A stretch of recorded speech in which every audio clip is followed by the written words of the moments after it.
नमस्कार। आज हम एक बहुत ही बड़े और दिलचस्प विषय पर बात करने वाले हैं। हमारा ब्रह्मांड, हमारा सौरमंडल और हाँ, हमारी अपनी पृथ्वी। सोचिए अरबों साल पहले सब कुछ कैसे शुरू हुआ होगा।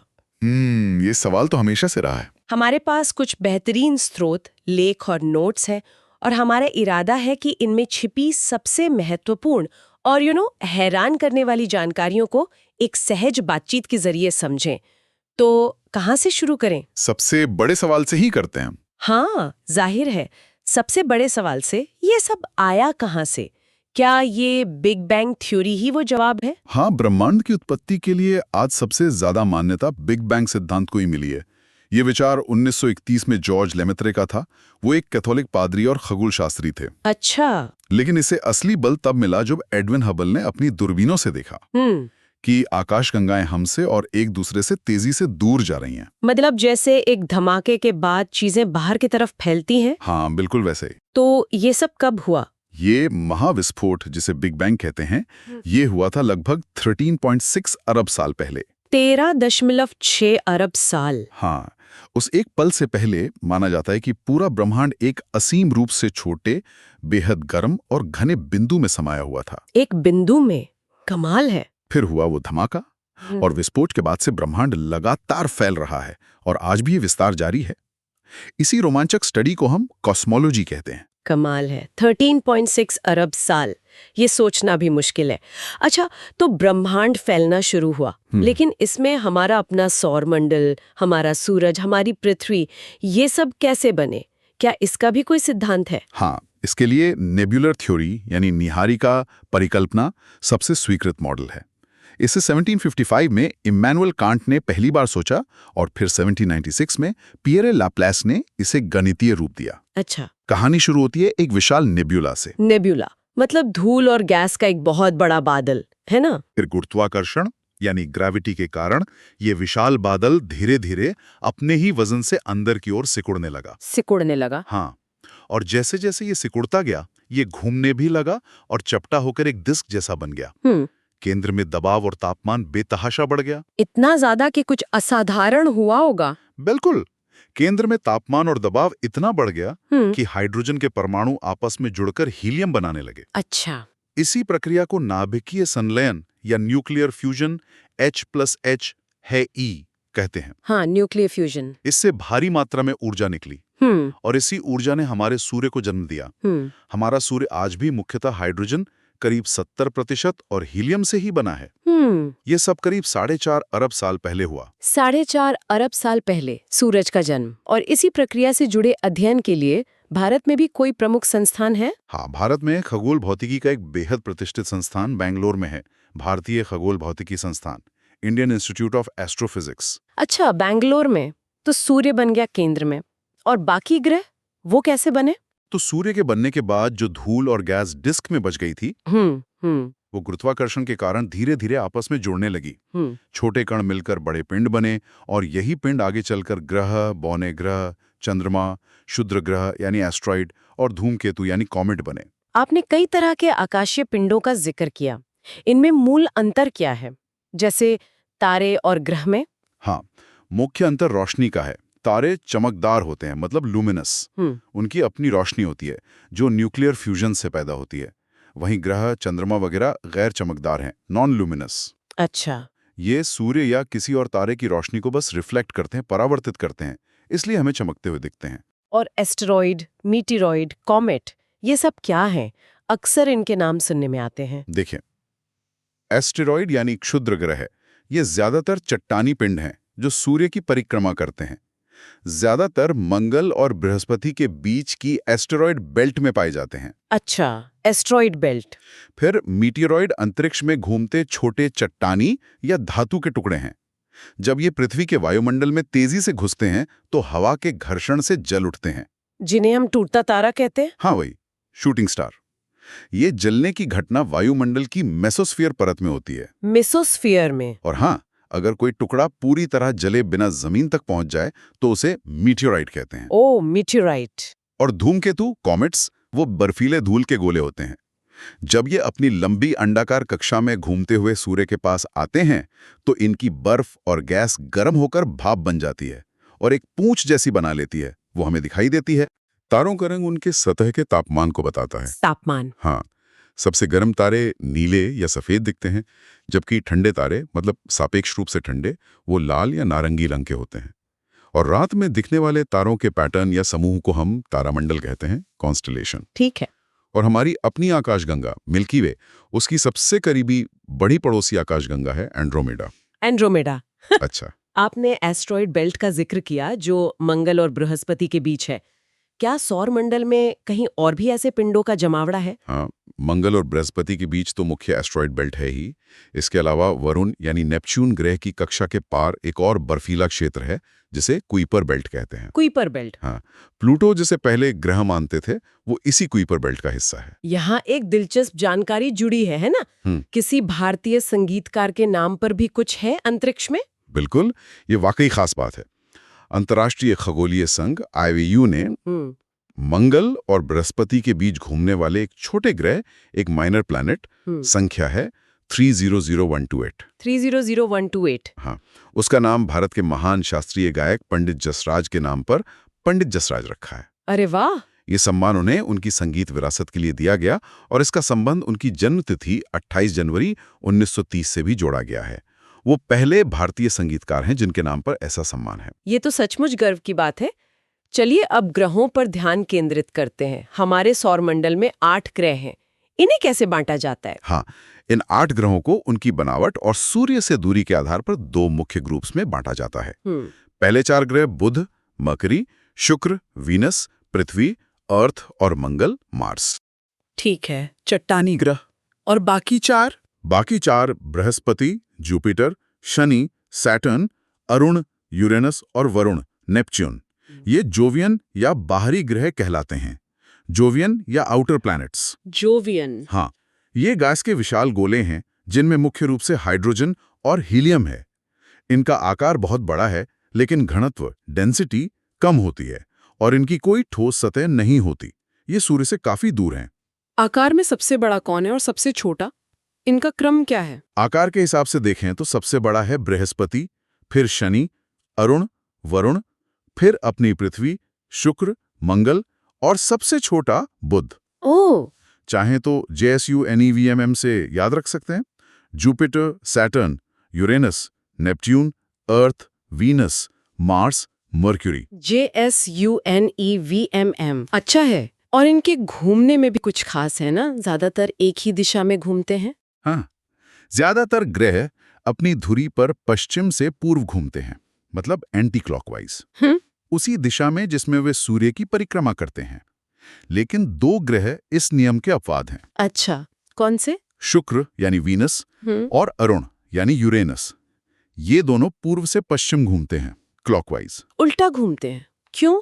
ऐसा क्यों है, ये अभी भी शोध का विषय है। शायद अतीत में किसी बहुत बड़ी टक्कर का नतीजा हो। खैर, ये दोनों उल्टे घूमते हैं। दिलचस्प। चलिए, हर ग्रह की कोई एक सबसे अनोखी या महत्वपूर्ण बात जानते हैं। बुध से शुरू करते हैं। बुध, मर्क्यूरी, सूर्य के सबसे करीब और सबसे छोटा ग्रह। इसकी सबसे खास बात है इसकी तेज परिक्रमा। सिर्फ 88 दिनों में सूर्य का एक चक्कर। सिर्फ 88 दिन? हाँ, और इसका कोई वायुमंडल या चंद्रमा नहीं है। दिन में बहुत गर्म, रात में बहुत ठंडा। और शुक्र, वीनस, जिसे पृथ्वी की बहन भी कहते हैं। हाँ, शुक्र आकार और द्रव्यमान में पृथ्वी जैसा है, इसलिए जुड़वा बहन कहते हैं। लेकिन इसकी सबसे खास बात है कि यह सौर मंडल का सबसे गर्म ग्रह है, बुध से भी ज्यादा। सबसे गर्म?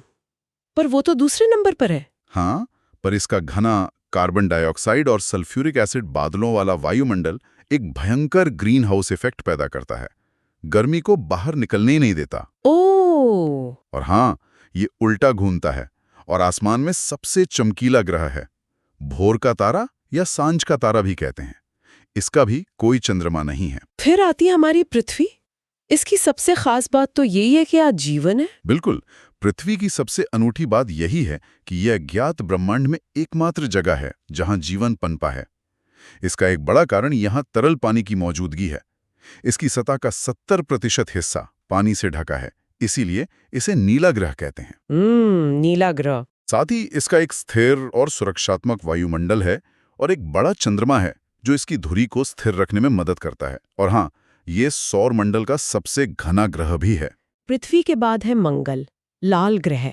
इसकी क्या खासियत है? मंगल का लाल रंग इसकी सतह पर मौजूद आयरन ऑक्साइड मतलब जंग के कारण है। इसकी सबसे दिलचस्प बात शायद ये है कि यहाँ सौर मंडल का सबसे ऊंचा ज्वालामुखी ओलिम्पस मॉन्स मौजूद है। ओलिम्पस मोन्स? कितना ऊंचा? ये माउंट एवरेस्ट से लगभग 3 गुना ऊंचा है। 3 गुना? गजब। हाँ, इसके 2 छोटे आलू जैसे आकार के चंद्रमा हैं, फोबोस और डीमोस। वैज्ञानिक यहाँ जीवन के संकेतों की खोज में लगे हैं। अब आते हैं गैस दानवों पर। बृहस्पति, जुपिटर सबसे बड़ा ग्रह। बृहस्पति का विशाल आकार ही इसकी सबसे बड़ी खासियत है। ये बाकी सभी ग्रहों के कुल द्रव्यमान से भी 2.5 गुना ज्यादा भारी है। 2.5 गुना? बाप रे। लेकिन मजे की बात यह है कि इतना बड़ा होने के बावजूद ये अपनी धुरी पर सबसे तेजी से घूमता है। रोटेशन सबसे फास्ट है। अच्छा, कितनी तेजी से? एक दिन सिर्फ 10 घंटे का। बस 10 घंटे? हाँ। इसके पास वर्तमान में 95 ज्ञात चंद्रमा हैं। 95? हाँ, इनमें 4 बड़े गैलीलियन मून्स शामिल हैं। आयो, यूरोपा, गैनीमेडे, कैलिस्टो, जिन्हें गैलीलियो ने खोजा था। गैनीमेड तो बुध ग्रह से भी बड़ा है। बृहस्पति के हल्के वलय भी हैं। और शनि? इसके तो वलय ही सबसे मशहूर हैं। शनि वाकई अपने शानदार और जटिल वलयों, रिंग्स के लिए जाना जाता है। ये बर्फीले कणों, धूल और चट्टानों से बने हैं। ये वलय बेहद पतले हैं लेकिन बहुत चौड़े हैं। दूसरी अनोखी बात है इसका घनत्व, डेंसिटी।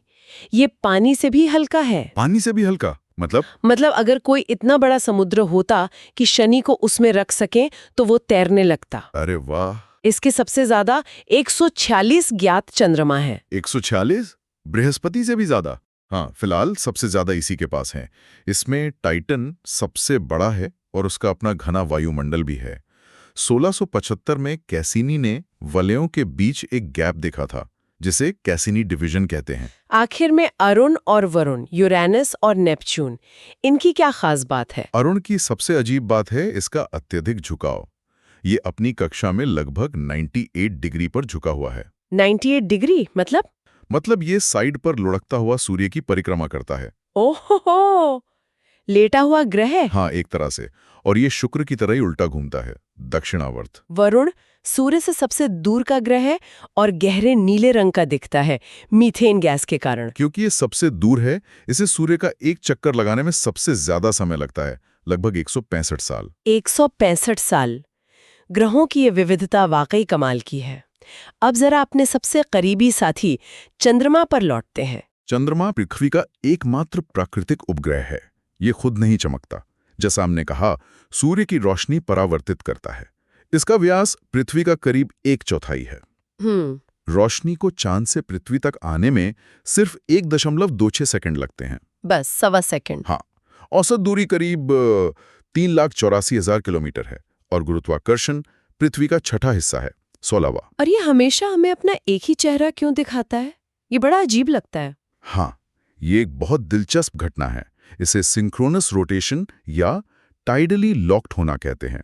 Tidally locked? हाँ, इसका मतलब है कि चंद्रमा को अपनी धुरी पर घूमने, रोटेशन में ठीक उतना ही समय लगता है जितना उसे पृथ्वी का एक चक्कर लगाने, रेवोल्यूशन में लगता है। अच्छा, दोनों समय बराबर हैं। हाँ, करीब 27.3 दिन। इसी तालमेल के कारण पृथ्वी से हमें हमेशा चंद्रमा का एक ही पक्ष, जिसे नियर साइड कहते हैं, नजर आता है। दूसरा पक्ष, फार साइड, हमेशा हमसे छिपा रहता है। कमाल है। और ये पेरिजी और अपोजी क्या है? ये भी चंद्रमा से जुड़े हैं। हाँ, क्योंकि चंद्रमा की कक्षा भी पूरी तरह गोल न होकर थोड़ी अंडाकार है, इसलिए पृथ्वी से उसकी दूरी बदलती रहती है। जब चंद्रमा पृथ्वी के सबसे करीब होता है, उसे पेरिजी कहते हैं। पेरिजी? और जब सबसे दूर होता है तो उसे अपोजी कहते हैं। अपोजी। पेरिजी के समय दिखने वाला पूर्णिमा का चांद सुपरमून कहलाता है, क्योंकि वो थोड़ा बड़ा और ज्यादा चमकीला दिखाई देता है। अच्छा, वो सुपरमून होता है। पृथ्वी पर वापस आते हैं। हम ये कैसे जानते हैं कि हमारी पृथ्वी करीब 4.5 अरब साल पुरानी है? क्या कोई तरीका इसे मापने का? हाँ, इसके लिए वैज्ञानिक रेडियोधर्मी डेटिंग नाम की तकनीक का इस्तेमाल करते हैं। इसे 1905 में अर्नस्ट रदरफोर्ड ने विकसित किया था। रदरफोर्ड ने? हाँ, इसका मूल सिद्धांत यह है कि कुछ प्राकृतिक तत्व जैसे यूरेनियम, पोटेशियम, कार्बन, ये अस्थिर होते हैं और समय के साथ एक निश्चित दर से क्षय होकर मतलब डिके होकर दूसरे तत्वों में बदलते जाते हैं। तो चट्टानों में इन तत्वों की मात्रा मापकर उम्र पता लगाई जाती है। बिल्कुल। वैज्ञानिक चट्टानों में मूल तत्व, जिसे पेरेंट आइसोटोप कहते हैं, और उसके क्षय से बने तत्व, डॉटर आइसोटोप, इनकी मात्रा का अनुपात मापते हैं। चूंकि क्षय की दर ज्ञात होती है, जिसे अर्ध आयु या हाफ लाइफ कहते हैं, हाफ लाइफ, हाँ, तो वे गणना कर सकते हैं कि चट्टान कब बनी थी। बहुत पुरानी चट्टानों के लिए यूरेनियम लेड डेटिंग और हाल के हजारों सालों के जैविक अवशेषों जैसे जीवाश्म के लिए कार्बन 14 डेटिंग जैसी विधियों का उपयोग होता है। और पृथ्वी का आकार, हमने सुना है ये पूरी तरह गोल नहीं है, कुछ जियोइड जैसा है, ये क्या होता है? हाँ, ये शब्द सुनने में थोड़ा अजीब लग सकता है, लेकिन पृथ्वी का सटीक आकार जियोइड या ओब्लेट स्फेरॉइड कहलाता है। Oblate spheroid? हाँ, आसान भाषा में कहें तो ये ध्रुवों पर, पोल्स पर थोड़ी चपटी और भूमध्य रेखा इक्वेटर पर थोड़ी उभरी हुई है। अच्छा, जैसे एक संतरा ऊपर और नीचे से थोड़ा दबा हुआ और बीच में फूला हुआ होता है। हाँ, कुछ वैसा ही समझ लीजिए। पर ऐसा क्यों, गोल क्यों नहीं है? इसका कारण है पृथ्वी का अपनी धुरी पर घूमना, रोटेशन। घूमने से? हाँ, घूमने की वजह से भूमध्य रेखा पर बाहर की ओर एक बल लगता है, जिसे अपकेंद्री बल कहते हैं, सेंट्रीफ्यूगल फोर्स। Centrifugal force. ये बल भूमध्य रेखा पर पदार्थ को बाहर की ओर धकेलता है, जिससे वहां उभार पैदा हो गया है। इसके विपरीत ध्रुवों पर यह बल लगभग शून्य होता है और गुरुत्वाकर्षण बल सतह को अंदर की ओर खींचता है, जिससे वहां चपटापन आ गया है।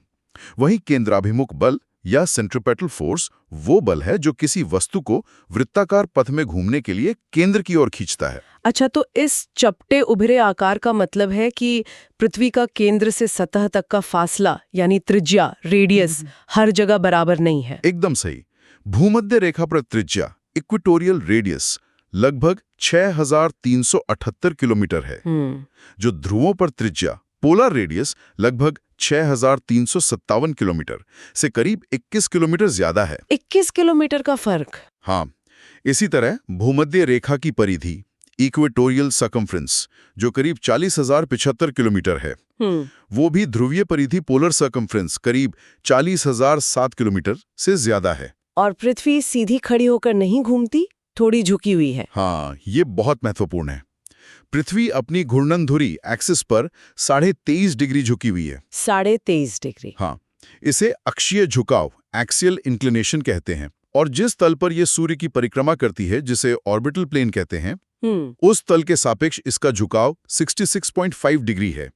इसे ऑर्बिटल इंक्लिनेशन कहते हैं। यही झुकाव मौसम बदलने के लिए जिम्मेदार है। अच्छा, यही झुकाव मौसम लाता है। पृथ्वी की गतियों की बात करें तो दो मुख्य गतियां हैं, एक अपनी धुरी पर घूमना और दूसरा सूर्य के चारों ओर घूमना। इन्हें क्या कहते हैं? अपनी धुरी पर घूमने को घूर्णन, रोटेशन कहते हैं। रोटेशन।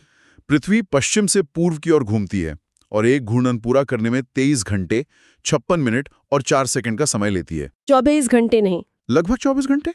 बस सटीक इतना है, इसी से दिन और रात होते हैं।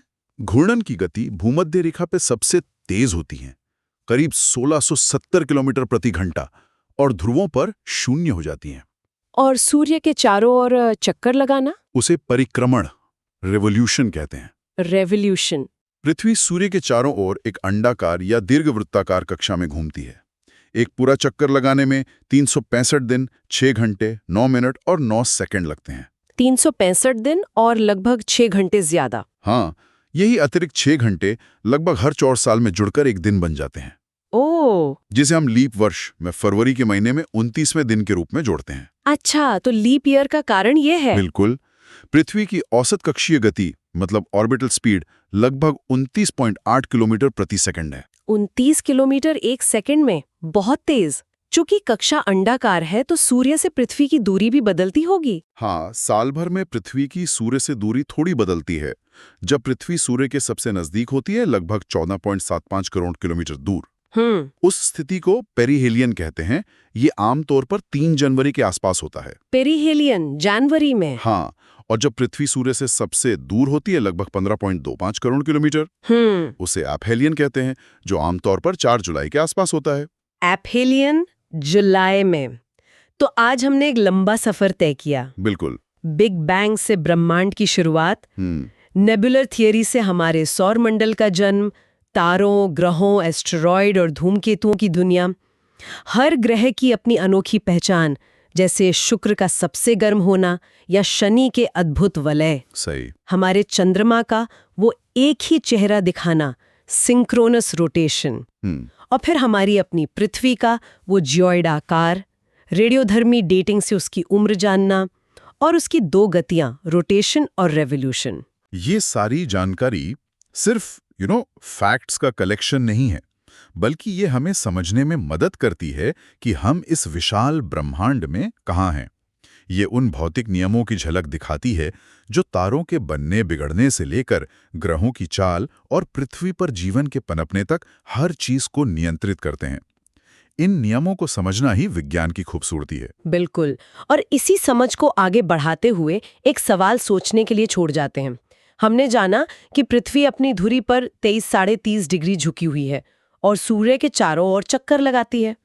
जरा सोचिए, अगर ये झुकाव न होता या कम ज्यादा होता तो पृथ्वी पर मौसम कैसे बदलते? क्या तब भी वैसे ही गर्मी, सर्दी, बरसात होती जैसे आज होती है? ये झुकाव और परिक्रमा मिलकर हमारी दुनिया को कैसे इतना विविध बनाते हैं, इस पर सोचिएगा जरूर। इस ज्ञानवर्धक यात्रा में शामिल होने के लिए धन्यवाद।